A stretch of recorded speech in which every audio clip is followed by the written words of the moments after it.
السلام علیکم ورحمۃ اللہ وبرکاتہ۔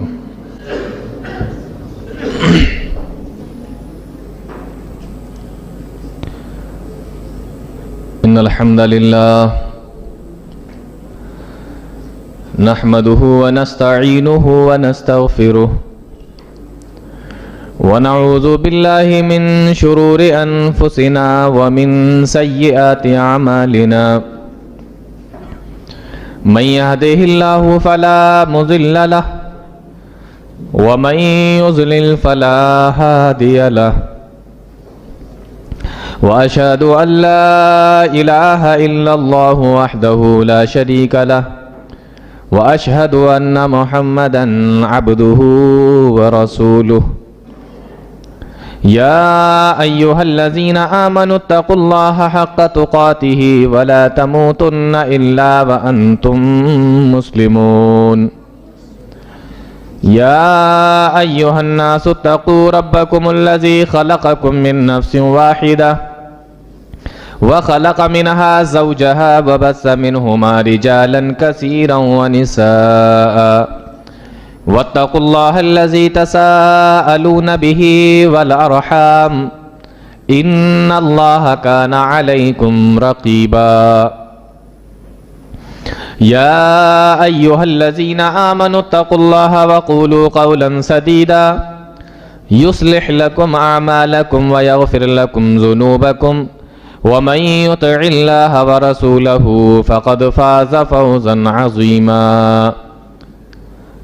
أما بعد فإن خير الحديث كتاب الله وخير الهدي هدي محمد صلى الله عليه وسلم وشر الأمور محدثاتها وكل محدثة بدعة وكل بدعة ضلالة وكل ضلالة في النار أعوذ بالله السميع العليم من الشيطان الرجيم بسم الله الرحمن الرحيم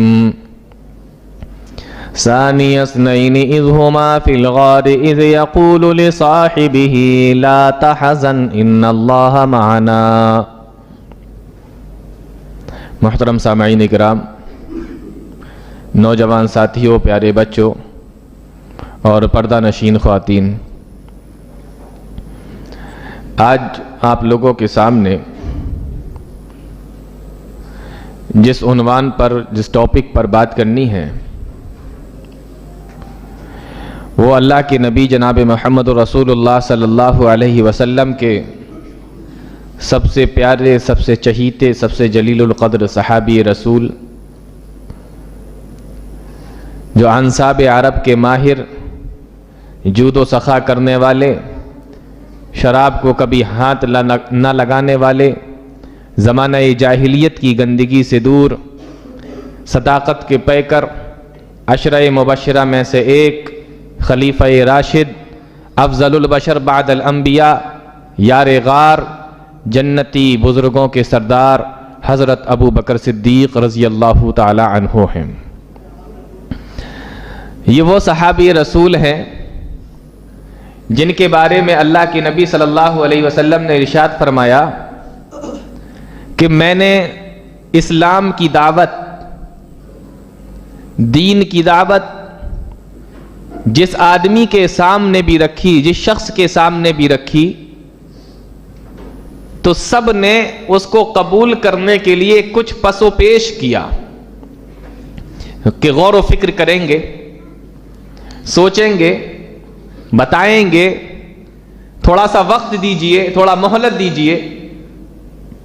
جس کے سامنے بھی میں نے دین کی دعوت رکھی، سب نے غور و فکر کیا، سوچا، پس و پیش کیا، لیکن اکیلے حضرت ابو بکر صدیق رضی اللہ تعالی عنہ، اللہ کے نبی صلی اللہ علیہ وسلم فرماتے ہیں کہ یہ وہ صحابی ہیں کہ جیسے ہی میں نے ان کے سامنے اسلام کی دعوت کو رکھا، اسلام اور دین کی دعوت کو رکھا، انہوں نے ایک منٹ بھی غور و فکر کے لیے نہیں مانگا، سیدھے ہماری دعوت کو قبول کر لیا اور فوراً اسلام لے آئے۔